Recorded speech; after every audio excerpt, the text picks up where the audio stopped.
Hey students, today you will be starting your first module of week 2.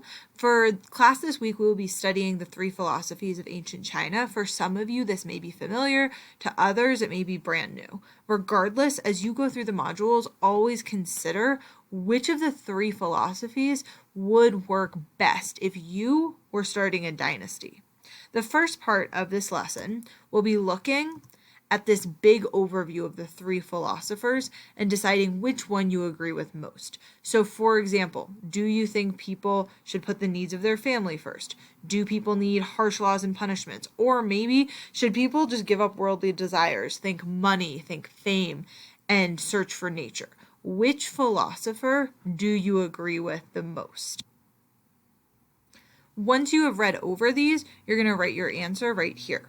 Since today we will be focusing on Confucianism, you're going to start with a video and then some questions. You're just going to watch this video and then answer the questions here.